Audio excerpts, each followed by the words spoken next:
మార్చబడిన జీవితమే దేవుడితో మాట్లాడిన జీవితం. హల్లెలూయా. నువ్వు మార్చబడ్డావే, అది దేవుడు మాట్లాడిన మాటలు. నువ్వు మారలేదు అంటే అది దేవుడి నీతో మాట్లాడు. ఎందుకు మాట్లాడాలంటే దర్శిస్తా. ఎందుకు దర్శిస్తాడంటే ఆయన మీద నీకు ఆశ లేదు. ఇది జీవగల దేవుడిని దర్శిస్తాడు. నేను మంది మీద ఆశ పెట్టుకుని వచ్చాను అంటున్నాడు భక్తుడు. కోలాహల మాట. దావీదు గారు చూడండి ఏమంటాడు, కీర్తన గ్రంథంలో నుంచి దావీదు గారు ఏమంటారో చూసి మనం ప్రార్థన చేసుకుంటాం. 132వ అధ్యాయం, 132వ అధ్యాయం కీర్తన గ్రంథంలో నుంచి దావీదు గారు ఆయన గారు చెబుతున్న మాటలు మనం చూసినట్లయితే 7వ వచనం, ఆయన నివాస స్థలానికి పోదుము రండి, ఆయన నివాస స్థలానికి పోదుము రండి, ఆయన పాదపీఠం ఎదుట, ఆయన మందిరంలో పాదపీఠం ఎదుట సాగిలపడదాము రండి, సాగిలపడదాము రండి. దేవుడి యొక్క వాక్యం తెలియజేయబడుతుంది మాట. ఇంకో చోట చూడండి 122వ అధ్యాయం 1వ వచనం. ఇది కూడా దావీదు గారు రాసిన ఈ కీర్తన కదా, ఈ అధ్యాయం కూడా ఎక్కడే రాసిన చూడండి. యెహోవా మందిరమునకు వెళ్ళుదామని జనులు నాతో అనినప్పుడు, జనులు దావీదు గారు అనిన మాటేమో 122 దావీదు గారు జనులతో చెప్తున్న మాట 132. 132 ఏమో మనం వెళ్దాం వెళ్ళి అంటే దావీదు గారు ఇంకొని పిలుస్తున్నారు. 28 ఏమో దావీదు గారిని జనులు పిలుస్తున్నారు. యెహోవా మందిరం వెళ్దామని జనులు నాతో అనినప్పుడు నేను సంతోషించాను. యెరూషలేమా, మా పాదములు నీ గుమ్మములలో నిలుచుచున్నవి. యెరూషలేమా, బాగుగా కట్టబడిన పట్టణమా. చాలయ్యా. ఇక్కడ ఏమన్నాడు భక్తుడండి, దేవుడు మనకు వెళుతూ మనగానే ఆయనగా అనిపించినట్ట ఎంతో నాతో అనినప్పుడు నేను సంతోషించుదుని. ఎవరైనా రాజుగారు, సరైన సౌకర్యాలు ఉన్నటువంటి రాజుగారు, అన్ని ఎక్విప్మెంట్స్ ఉన్నాయి, అంత అంతఃపురం ఉంది, అంత సైనికులు ఉన్నారు, మంత్రులు ఉన్నారు, చాలా మంది గొప్ప గొప్ప మేధావులు ఉన్నారు. ఆయన సామ్రాజ్యం ఇజ్రాయెల్ దేశం పడిన గోత్రికులతో నిలబడినటువంటి దేశం. ఆ దేశానికి దావీదు గారు పట్టాభిషేకం చేయబడిన రాజు తర్వాత ఆయనకు ప్రజలు అంటున్నారు, రాజుగారు మనం దేవుడి మందికి వెళ్దామండి, నాకు ఖాళీ లేదయ్యా, నాకు పని ఉందయ్యా, నాకు కుదరదయ్యా, నేను ఆడనయ్యా అలా అంటున్నాడు. సంతోషపడుతున్నాడు. ఏం పడుతున్నాడమ్మా? సంతోషపడుతున్నాడు. హల్లెలూయా. ఎప్పుడైతే మనకి దేవుడి మంది మీద ఆశ ఉంటుందో మన బిడ్డలో కూడా దేవుడి మంది మీద ఆశ వస్తుందండి. మనం దర్శించే దేవుడు మన బిడ్డను దర్శిస్తాడండి. మనకి దేవుడు దర్శించడం కావాలండి. అది హల్లెలూయా. ఎవరు మనకు కలవాలి? చర్చిలో దేవుడు మనకు కలవాలి. దేవుడు కలవాలి అంటే మనకి ఆశ ఉండాలి. మీరు చర్చికి వచ్చి కూర్చొని వెళ్ళిపోయారంటే మన మీతో దేవుడు మాట్లాడలేదంటే మీకు ఆశ లేదని చెప్పి దేవుడు యొక్క వాక్యం అంటుంది. మీరు వచ్చారు, మీతో దేవుడు మాట్లాడారు, మీ జీవితం మార్చుకోవాలంటే అర్థమైన దశ మీకు ఆశ ఉంది కాబట్టి దేవుడు మీతో మాట్లాడారు. మీకే కాదు, ఎవరికి ఆశ ఉంటే వాళ్ళతో దేవుడు మాట్లాడతారు. ఎవరికైతే ఆశతో వచ్చారు చర్చికి వాళ్ళని దర్శించకుండా పంపించడు, ఆయన దర్శించే పంపిస్తాడు.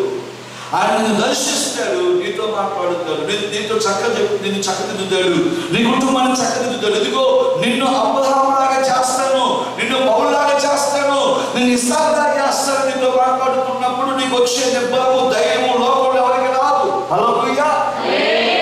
దేవుడే దర్శించకపోతే, దేవుడు నిన్ను దర్శించకపోతే నిన్ను ఎవరు దర్శిస్తావు? దేవుడు నిన్ను మార్చకపోతే ఎవరు నిన్ను మారుస్తారు?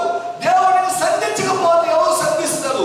దేవుడిని పోషించకపోతే నిన్ను ఎవరు పోషిస్తారు? దేవుడికి తోడు లేకపోతే ఇంకెవరు నీకు తోడు ఉంటారు? దేవుడు నీకు పౌరులు ఇవ్వకపోతే ఇంకెవరు నీకు పౌరులు ఇస్తారు? ఎవరు నీకు పౌరులు?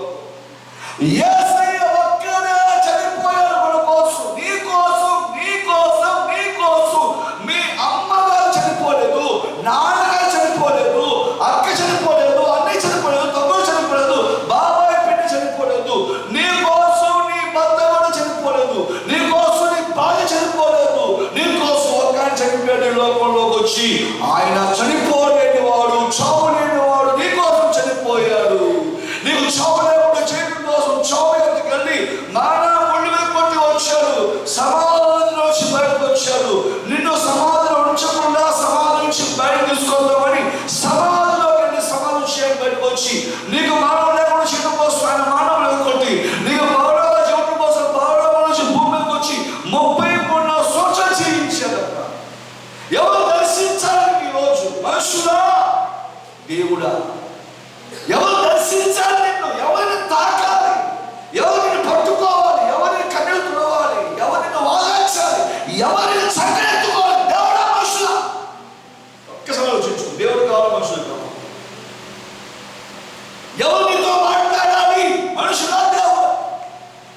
ఎవరితో మాట్లాడాలి? ఎవరితో మాట్లాడాలి?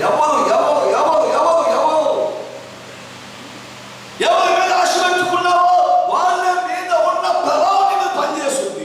దేవుడి మీద ఆశ పెట్టుకున్నావు, మంది మీద ఆశ పెట్టుకున్నావు, దేవుడి మీద ఉన్న ప్రభావం మీద పనిచేస్తుంది. మందిని మీద ఆశ పెట్టుకోవాలి. దేని మీద? దేని మీద? మందిని మీద. మందిని ఆశ పెట్టుకుంటే ఎవరు దర్శిస్తారు? మనల్ని దేవుడు దర్శిస్తారు. నీ బిడ్డకి మందిని మీద ఆశ పెట్టుకుంటూ నేర్పించాలి. ఏం నేర్పించాలి నీ బిడ్డకి? నీ బిడ్డకు చెప్పాలి. నీ బిడ్డలో పెద్దగా పెళ్ళే తర్వాత నీ బిడ్డకి చెప్పాలి. తెలుసా, మా మమ్మీ మా డాడీ పొద్దున్నే చర్చికి వెళ్ళిపోతారు, చర్చిలో ప్రసాదాన్ని పొద్దున్నే గురుసుకాతం పడతాడు, దేవుడు చెప్పాడని ఎప్పుడు చెప్తారు వాళ్ళు? నీ ప్రసాదానికి 75, 80, 90 వచ్చారు చెప్పండి. అప్పుడు వాళ్ళు ఎవరు వస్తుంది? వాళ్ళ పిల్లలు పడుతుంది. అప్పుడు చెప్పుకుంటే వాళ్ళ పిల్లలకి మా డాడీ మా మమ్మీ పొద్దున్నే వెళ్ళిపోతాం, 5 వెళ్ళిపోతాం చర్చికి. ఆ 70, 80 సంవత్సరాలు వచ్చినా కూడా పొద్దున కూడా ఇలా గురుసుకాతం చెప్తాను. ముందే చెప్తుంది. అంటే ముసలి రాలేవు అనుకోమా, ఆ పిల్లలు దేవుడు మనకు విమానేస్తాడు అనుకోండి. అక్కడ దగ్గర పైన దిగుతాం, ఇంకో అక్కడ దగ్గర వెళ్తాం ఇస్తాడా? మరి తాడేలు మనకి తీసేస్తాడు దేవుడు చెప్పు. తాడేలు తీసేదా? అమ్మ లక్ష్మీ తీసేదా? తాడేలు ఉన్నాయి తీసేదా పైన? చెప్పండి. తాడేలు బాగేది లేదా స్లాబ్ అంటున్నా? చెప్పండి లక్ష్మీ గారు మిమ్మల్ని. స్లాబ్. హల్లెలూయా, హల్లెలూయా. అనేది తాడేలు ఉన్నప్పుడు దేవుడి నామములో బాబు ఈ బాగా మంచి మంచి గోడలు మనం ప్రార్థన చేసాం. దేవుడు ఇచ్చాడు లేదా? ఇచ్చాడు. అలాగే మనకి ఇస్తాడు. మనకు ఉండాల్సింది ఏంటి తెలుసా? నన్ను ఆయనే దర్శించాలి. ఎవరు చెప్పినా నేను మాకు ఎవరు చెప్పిన ఉద్యోగం అని, నీకు చెప్పిన ఉద్యోగం అని ముందే చెప్తున్నా. శావుడు చెప్పినప్పుడు నువ్వు చేయకూడదు. నీ మొండి పట్టులో ఉండాలి. ఏముండాలి? ఆ విషయంలో మొండి పట్టులో దేవుడే నాకు చెప్పాలి. అది ఒకసారి కాదు, 2 సార్లు కాదు, 3 సార్లు చెప్పాలి. ఆయన నీతో యుగ యుగాలు మాట్లాడాలనుకున్న వాడు 3 సార్లు మాట్లాడే నీతో దేవుడు. యుగ యుగాలు నీతో స్నేహం చేయాలనుకున్న దేవుడు, యుగ యుగాలు నీతో ఉండాలనుకున్న దేవుడు 3 సార్లు నేను సంధించలేడా? సంధిస్తాడు. నీ బిడ్డలను దేవుడు సంధించాలంటే, నీ బిడ్డలను దేవుడు దర్శించాలంటే ముందు తండ్రిగా నువ్వు ఆశ పెట్టుకుని దేవాన్ని దర్శించమని చర్చకి రావాలి. కోరాహు కుమారుడు అంటున్నాడు, దేవాన్ని మందిరం మీద నీ ఆశ పెట్టుకున్నాను, జీవముల దేవుడు నన్ను దర్శిస్తాడు, మందిరంలో చెప్పి నేను వస్తాను మందిరానికి అంటున్నాడు. దావీదు అంటున్నాడు, జిల్లా రండి మందిరానికి వెళ్దాం అని చెప్పేసి 132 అంటున్నాడు. 122 ఏమో మనుషులు వచ్చి రాజుగారి మందిరానికి రండి అంటే సంతోషంగా ఆనందంగా వెళ్తున్నాడు. చూడండి, ఈరోజు చర్చకు వచ్చే వాళ్ళకి చాలా మందికి పరమ అర్థం ఉండదు. జీవితంలో భక్తికి అర్థం ఉండదు. దానికి ఏం చేయాలో అర్థం కాదు. ఎందుకు వచ్చో చర్చి కంటే వాళ్ళు ఏం చెప్పాలి తెలుసా? దేవుడు నన్ను దర్శించాలని వచ్చానని చెప్పుడు. ఎందుకు వచ్చా? ఎందుకంటే పిచ్చిలాగా మాట్లాడితే నేను ఎందుకు వచ్చున్నాను, ఎందుకు వెళ్తున్నాం దోసలో మళ్ళీ మన మీద వదులుతూ ఉంటాం. అడిగిందంటే దేవుడు వాక్యం చెప్తానేమో, లేదు వాక్య ప్రకారం అమ్మా దేవుడు దర్శిస్తాను వచ్చాను అంటేమో అడుగుతాం. ఇప్పుడు అలాగా ఏంటి ఎప్పుడు అలాగా రావుతాను చర్చి కానీ చెప్పు రావుతాను ఇప్పుడు మానేసి భాష చెప్తాను, భాష రావుతానని చెప్తాను, నేనే కంప్లైంట్ ఇస్తాను అంటే అసలు అడిగింది ఏంటి, చెప్తుంది ఏంటి? అదే వాళ్ళ వాక్యం తెలుసు. మనం ఎందుకు వచ్చి చర్చి కానీ దేవుడు దర్శిస్తాను వచ్చానయ్యా, దేవుడు మాట్లాడుతూ వచ్చానయ్యా, దేవుడు మారుస్తాడు వచ్చానయ్యా, దేవుడు నా కుటుంబాన్ని మారుస్తాడు వచ్చానయ్యా, దేవుడు నా భర్తను మారుస్తాడు వచ్చానయ్యా, నా కుటుంబాన్ని దేవుడు దర్శించాలని వచ్చానయ్యా, దేవుడు దర్శిస్తే మా జీవితాలు మారుతాయ్యా, దేవుడు దర్శిస్తే మా కుటుంబాలు మారుతాయ్యా, దేవుడు దర్శిస్తే మా తాతల శాపలు పోతాయ్యా, దేవుడు దర్శిస్తే మా జీవితంలో మా చూపు మాట క్రియలు మారుతాయ్యా, దేవుడు దర్శిస్తే మాకు సేరాశ పోయిందయ్యా, దేవుడు దర్శిస్తే నేరాశ పోయిందయ్యా, దేవుడు దర్శిస్తేనే జీవడమం పోయిందయ్యా, దేవుడు దర్శిస్తేనే బంగారం ఆశ పోయిందయ్యా, దేవుడు దర్శిస్తే స్థలం మీద పొలం మీద ఆశలు కోరికలు పోతాయ్యా, దేవుడు దర్శిస్తే నా అసూయ దేశం పోయిందయ్యా. నన్ను దర్శించాల్సిన మనుషులు కాదు దేవుడయ్యా, నన్ను మార్చిన మనుషులు కాదు దేవుడయ్యా, నా కోసం కనబడిన మనుషులు కాదు దేవుడయ్యా. ఆ దేవుడు నన్ను దర్శించాలి. నా కోసం వచ్చాడు. ఎప్పుడు వచ్చాడు? 2000 సంవత్సరాలు వచ్చి నా కోసం కనబడిన దేవుడు మందిరం కోసం దర్శించడా? మందిరం వచ్చి నువ్వు ఆశ కోసం దర్శించడా? నిన్ను దర్శిస్తాడు, నిన్ను సంధిస్తాడు, నిన్ను విరుస్తాడు, వంచుతాడు, మలుచుకుంటాడు. పగిలిపోయిన పాత్ర మళ్ళీ కుమ్మరి ఎలా సాధనకు ఎక్కిస్తాడు, మళ్ళీ సాధనకు ఎక్కించుకుంటాడు. ఆయన నీ మీద ఉన్న ప్రణాళికను నెరవేర్చుకుంటాడు. నువ్వు ఆశ కలిగి ఉంటే చాలు. ఆశ నా జీవితం వ్యర్థం అనుకుంటావు, నేను సజ్జీకల్పం వ్యర్థం, నీ చర్చికి కానిపోతాం వ్యర్థం, అనవసరం, అదంతా వేస్ట్.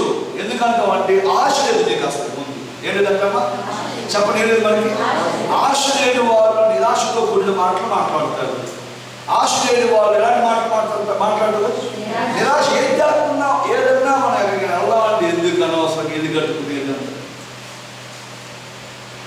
ఎందుకు ఇది అంత అనవసరం, నిరాశ వస్తూ ఉంటుంది. ప్రతి దాంట్లో కూడా ఏం చేస్తావు, నువ్వేం చేస్తావు, నీ వయసు అయిపోయి నీకే ఉద్యోగం వచ్చింది అంటారు. వయసు అయిపోయి ఉద్యోగం ఎందుకు రాదు? దేవుడు తలుచుకుంటే ఆయనకి అసాధ్యమైన దేవుడు. కానీ కొంతమంది నిరాశ పరుస్తూ ఉంటారు. ఏం చేస్తారమ్మా? నిరాశ పరుస్తుంది. నిరాశ ఎందుకు చెప్పండి? వాళ్ళకి దేవుడి మీద ఆశ లేదో చెప్పండి. ఎందుకు మన నిరాశ పరుస్తుంది? కొంతమంది అది జీవన వాళ్ళకి ఆశ లేదు, అందుకే మనం నిరాశ పరుస్తారు. మిమ్మల్ని నిరాశపరచు అనుకోండి, సేవకుడే మిమ్మల్ని నిరాశపరచు అనుకోండి, మీరు ఆ మాటలు పట్టుకోవద్దు. ఏం చేయొద్దు? పట్టుకోవద్దు. నన్ను దేవుడు దర్శిస్తే ఆయన చెప్తున్న మాటలు లేదు. నిన్ను దేవుడు దర్శిస్తే నీ బిడ్డను కూడా దేవుడు దర్శిస్తాడు. నిన్ను దేవుడు దర్శిస్తే నీ బిడ్డను దర్శిస్తాడు. దేవుడే నీ బిడ్డ దర్శిస్తాడు, మాట్లాడతాడు. నీతో మాట్లాడిన దేవుడు నీ బిడ్డలతో మాట్లాడతాడు. నీతో మాట్లాడిన దేవుడు ఎవరితో మాట్లాడతాడు? నీ బిడ్డలతో మాట్లాడతాడు. నిన్ను దర్శించిన దేవుడు నీ బిడ్డను దర్శిస్తాడు. దేవుడు యొక్క వాక్యం తెలియబడుతున్న మాటను గుర్తించండి. మాట్లాడే దేవుడు, నిన్ను దర్శించే దేవుడు, నిన్ను సంధించే దేవుడు. నీకు మందిరి మీద ఆశ ఉండాలి. ఒక తల్లి స్త్రీ దేవుడి బంధానికి వచ్చింది. వచ్చి అలా ప్రార్థన చేస్తుంది. హన్నా గురించి చూద్దాం. భర్త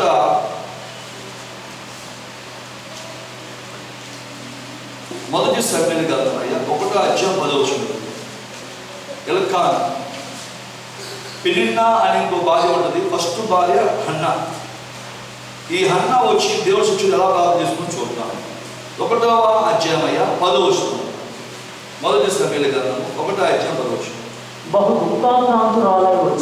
దుఃఖాకాంతురాలుగా హన్నా అమ్మగారు వచ్చి యెహోవా సన్నిధిని ప్రార్థన చేయించు, దేవుడి సన్నిధిలో ఇలా ప్రార్థన చేయించు, బహుగా ఏడుస్తున్నాడు. ఆ తర్వాత సైన్యముల అధిపతి యెహోవా, నీ సేవకురాలైన నాకు కలిగి ఉన్న శ్రమను చూచి నీ సేవకురాలైన నన్ను మరొక జ్ఞాపకము చేసుకొని నీ సేవకురాలైన నాకు మగపిల్లను దయచేసిన ఎడల వాని తల మీదకి క్షౌరపు కత్తి ఎన్నటికి రానియక వాడి బ్రతుకు దినములన్నిటిలో నేను వారిని యెహోవాకు నీకు అప్పగించునని బ్రొక్కుబడి చేసుకున్నాను. అయిపోయింది. దేవా నాకు కొడుకు నువ్వు ఇస్తే నీకు ఇచ్చేస్తాను, చర్చిలో చేస్తాను అని మొక్కుకుంది. ఆ తర్వాత ఏమైందో చూడండి. 19వ వచనం, 1వ అధ్యాయం 19వ వచనం. తరువాత వారు ఉదయమందు వేగిరమే లేచి యెహోవాకు మొక్కి తిరిగి రామాలోని తమ ఇంటికి వచ్చిరి. తిరిగి రామాలో రాత్రంతా ప్రార్థన చేసుకుంది. పొద్దున్న లేచింది, మళ్ళీ వాళ్ళ ఇంటికి వెళ్ళిపోతుంది. రామాలో ఇంటికి వచ్చింది. అంతటి ఎల్కానా తన భార్య హన్నాను కూడెను. యెహోవా ఆమె జ్ఞాపకం చేసుకొనెను. ఎవరు దర్శించడామని? దేవుడు ఆవిడ జ్ఞాపకం చేసుకుని దర్శించడామని యెహోవా ఆమెను జ్ఞాపకం చేసుకునేను. కనుక అన్నా గర్భం ధరించి దినములు నిండినప్పుడు ఒక కుమారుని కని నేను యెహోవాకు మొక్కుకొని వీనిని అడిగిననుకొని వానికి సమూయేలు అని పేరు పెట్టాను. చూడండి, ఎప్పుడైతే హన్నా ప్రార్థన చేస్తుందో ఎందుకు చర్చికి వెళ్ళిందంట? మీరు ఒకటే చెప్పాలి, యెహోవా ఆమెను దర్శించడానికి చర్చికి వెళ్ళింది. చెప్పండి, ఎందుకు చర్చికి వెళ్దామా? దర్శించాలని వెళ్ళిందా చర్చికి. వేరే పని మీద అలా పాషే వస్తారు. ఏలీ గారు వచ్చేద్దామా, నేను మత్తుగా ఉన్నాను, అలా ఉన్నా ఇలా ఉన్నాయో అన్నారు. అయ్యా అలా కాదయ్యా, నేను ఏడుస్తున్నాను అయ్యా. ఓహో అని వెళ్ళిపోయారు. ఈమె కూడా పొద్దున్న వేసింది, చర్చిలో వచ్చి దిగిపోయింది. అయిపోయింది. కానీ యెహోవా అన్నాన్ని జ్ఞాపకం చేసుకున్నాడు, దర్శించాడు. వెంటనే ఆ గర్భం తెలవబడి. చూడండి, మీరు ఎందుకు వస్తారు చర్చికి అంటే మీ మైండ్లో వేసుకోవాల్సిన ప్రశ్న ఏంటి తెలుసా? దేవుడిని కలవటానికి. ఎవరికి కలవడానికి? మిస్ అవుతామా దేవుడిని కలవటానికి? దేవుడు మనకి ఈ టైం చెప్పాడు, సండే మార్నింగ్ 7కి 10కి అని. మనం మిస్ అవ్వకూడదు. సీఎం గారు మనకి అపార్ట్మెంట్ ఇచ్చారు అనుకోండి, అపార్ట్మెంట్ కాదు అపాయింట్మెంట్, అంతేనా? ఇచ్చారు అనుకోండి, మనం ఏం చేయాలి? ఆ సమయం కంటే ముందు వెళ్ళిపోయి ఎదురు చూస్తూ ఉంటాం. అయ్యా టైం అయిపోతుంది, వెళ్తామా? ముందుగా వెళ్ళిపోతాము. సీఎం గారు మనకు అవకాశం ఇచ్చారు కలవటానికి, మన బాధ వినడానికి, మన కష్టాలు చెప్పుకోవాలి రండి అని ముందెళ్తే గేదెల నుంచి అడ్డుపడుతుంది. ఆయన మీకు అవకాశం ఇచ్చారు అనుకో. అలాగే దేవుడు కలుసుకుంటానికి మందిరం ద్వారా మనకు అవకాశం ఇచ్చారు. హల్లెలూయా. కాబట్టి మీరు చాలా మంది 15 సంవత్సరాల నుంచి వస్తానే ఉంటారు. కొండ మీద అయితే 100 మెట్ల దగ్గరికి వచ్చారు, పైగా తాటగడైతే తాటగడలోనే దాంట్లో కూడా వచ్చారు. ఈరోజు దేవుడు ఈ స్థితినిచ్చారు. మీ బిడ్డలని దేవుడు దర్శించాలని కోరుకోండి. మిమ్మల్ని దర్శించాడు దేవుడు. అందుకే మీరు ఆత్మీయంగా దేవుడు సేవకులతో పాటు సాకరంగా నిలబడి ముందుకు కొనసాగుతున్నారు. ఇదే మిమ్మల్ని దర్శించిన యేసయ్య, మీతో రోజు మాట్లాడే యేసయ్య రోజు మీ కూతురుతో మీ కొడుకుతో మాట్లాడాలని ప్రార్థన చేయండి. అన్న వచ్చింది, దర్శించింది, బాబుని ఇచ్చారు, అయిపోయింది. ఇప్పుడు అదే బాబుని దేవుడు దర్శిస్తాడు. మళ్ళీ చూడండి 3వ అధ్యాయం 1వ వచనం. అన్న దర్శించిన దేవుడు మందిరంలో ఉన్నటువంటి సమయాన్ని దర్శిస్తాడు. 1వ వచనం చదువుకుందాం అయ్యా. బాలుడైన సమూయేలు ఏలీ ఎదుట యెహోవాకు పరిచర్య చేయుచుండెను.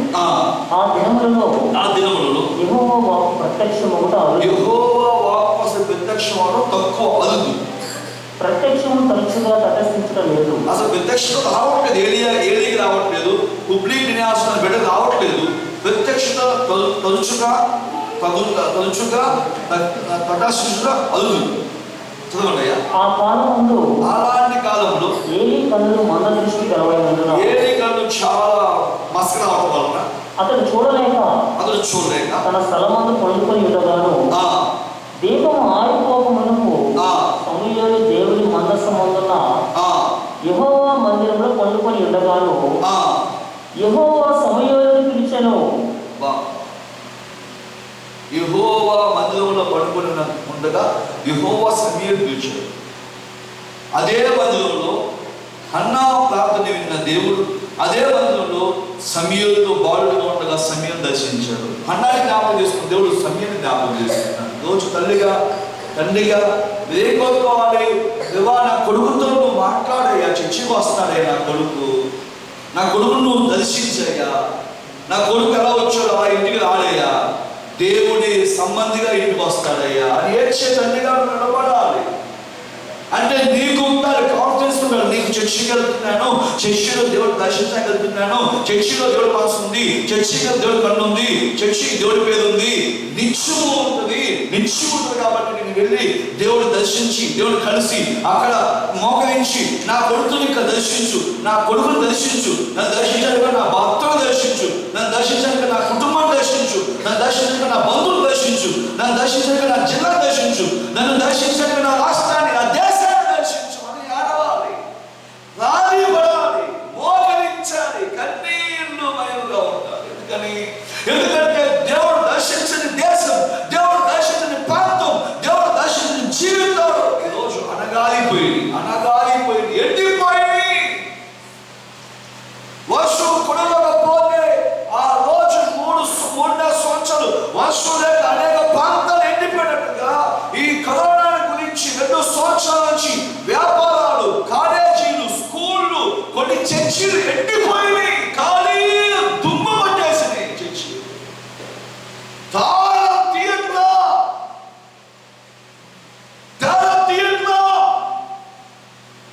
ఆగిపోయింది, అనగారిపోతుంది. నువ్వేం చేస్తున్నావు క్రైస్తవుడా? నువ్వేం చేస్తున్నావు క్రీస్తు కుమారుడా? ఒకరోజు నిన్ను దర్శించిన ఆ దేవుడు అందుకు వెళ్ళి, దేవా నన్ను దర్శించావే, నాకు సముద్రం ఇచ్చావే, నా కన్నీళ్ళు తుడిచావే, నా కష్టాలు ఇచ్చావే, ఇదే దేవుడుగా నా దేశ కష్టాలు తెచ్చు, నా దేశాన్ని దర్శించు, నా దేశంలో సంఘాలు స్థాపించు, నా దేశంలో విశ్వాసం లేపు, నా దేశంలో సేవకులు లేపు, నా దేశాన్ని దర్శించు, నా దేశాన్ని దర్శించు, నా దేశాన్ని దర్శించు అని ఏడ్చే క్రైస్తవులు ఇక్కడ కూర్చుందా? ఒక క్రైస్తవుడు ఇక్కడ కూర్చున్నారా? దేవుడి సంబంధి ఇక్కడ కూర్చున్నారా? ఇక్కడ ఉందా? అన్నాడా?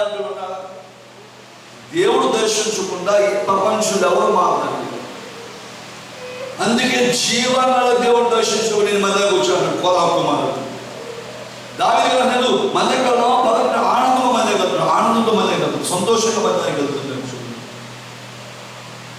నీ కూతుళ్ళు, నీ కొడుకులు దేవుడి మధ్యలో ఒలివల మొక్కల మీద ఎదగాలంటే నువ్వు ముందు భార్య పనిచి ద్రాక్షవల్లిలా ఉండాలి. భక్త దైవతుడు కలిగి ఆయన మాట్లాడమని కీర్తనకారులు దేవుడు చెప్తున్నాడు. ఏది ఎందుకు వచ్చావమ్మా అంటే ఇన్ని కాలాలు చెప్పాను. మా అబ్బాయి పెళ్ళి అవ్వాలండి, పెద్దగా చెప్పిపోయింది. మా అమ్మాయి పెళ్ళి కానీ పిలవలేదండి, చాలా సంవత్సరాలు అవుతుంది పెళ్ళి పిలవలేదండి. ఎందుకు వచ్చావమ్మా అంటే ఏ భాషలో వచ్చామో చర్చి బాగా చేయడానికి ఏం చెప్పాలి? భాషలేదండి, నాకు అప్పులు ఉన్నాయండి, కష్టాలు ఉన్నాయండి, బాధలు ఉన్నాయండి, సమస్యలు ఉన్నాయండి, ప్రార్థన చేయండి అని చెప్తారు. దేవుడు దర్శించకపోవడం వల్ల నాకు విశ్వాసం లేదని నేను చెప్తారా? ఎలా చెప్తారా? దేవుడు దర్శించకపోవడం వల్ల నాలో యథార్థత లేదని నేను చెప్తారా? త్యాగం లేదని నేను చెప్తారా? చెప్పవు. ప్రార్థన చేయని భాష మా అప్పుల గురించి, ఉద్యోగం గురించి, వివాహం గురించి, సమస్య గురించి, సంతానం గురించి, ఇల్లు కట్టుకోవడం ఇంటి గురించి, స్థలం కొనాలనుకున్న స్థలం గురించి, మంచిది, అవన్నీ మంచిది. కానీ అవి అవి అవి శిథిలమైపోతాయి. అవి ఏమైపోతాయి భూమి మీద? వాటి కోసం దేవుడిని దర్శించాల్సింది. ఆలోచించండి, గమనించండి. మీరు సీఎం గారికి ఫోన్ చేసి సీఎం గారికి కలవాలని వెళ్ళారండి. సీఎం గారిని కలిసే అవకాశం ఇచ్చారు, వెళ్తారు, వెళ్ళి కలుస్తారు. కలిసిన తర్వాత సీఎం గారు అడుగుతారు, ఎందుకంటే నా కోసం 3 రోజులు 4 రోజులు 5 రోజులు అవుతున్నారు, ఎందుకని, ఏం కావాలి, ఏం చేయాలి మీకు అంటే సీఎం గారు కొంచెం మీ వాచ్మ్యాన్ చెప్పి ఒక 30 రూపాయలు చెప్పుకుని వచ్చిందన్నా అనుకో. ఎన్ని రూపాయలు? 30 రూపాయలు ఇవ్వాలి, 35 రూపాయలు వద్దున్నాం. సీఎం గారు ఎలా 30 రూపాయలు చెప్పుకొని ఇచ్చామండి. సీఎం గారు ఏమంటారు? నా స్టేజ్ అది కాదు, మన చెప్పుకొని వచ్చే స్టేజ్ సీఎం గారు పెద్ద స్టేజ్. ఒక రాష్ట్రాన్ని పరిపాలిస్తున్నాడు ఆయన. ఆయన కింద 170 మంది 180 మంది ఉంటారు కింద మంత్రులు. అలాంటి సీఎం దగ్గర 30 రూపాయలు చెప్పుకొని ఇచ్చామన్నట్టుగానే చర్చికి వచ్చి నువ్వు సంతానం, ఉద్యోగం, వివాహం అన్నాడు. దేవుడు అలా అనిపించింది. నేను ఎవరిని జీవన దేవుడిని. నీ సంతానము, నీ ఉద్యోగము, నీ వివాహము నేను దర్శిస్తేనే వస్తాను. ముందు నేను దర్శించాలి. నువ్వు ఆశగా ఉండాలి. నన్ను దర్శించుకున్న వాడు కూడా దర్శించున్నాయన. నీకు ఇష్టమైన నాలో తీసుకున్నాయన, నీకు ఇష్టమైన నాలో తీసుకున్నాయన. నువ్వు నన్ను దర్శించున్నాయన, నాతో మాట్లాడున్నాయన, నన్ను దర్శించున్నాయన. నువ్వు వచ్చి కూర్చొని వెళ్ళిపోకూడదు. ఎన్ని సంవత్సరాలు వెళ్ళిపోయావు బతుకు నాకు వద్దున్నాయన. ఎన్ని సంవత్సరాలు వచ్చి వెళ్ళిపోయాడు కాబట్టి నువ్వు నన్ను దర్శించకపోవడం వల్ల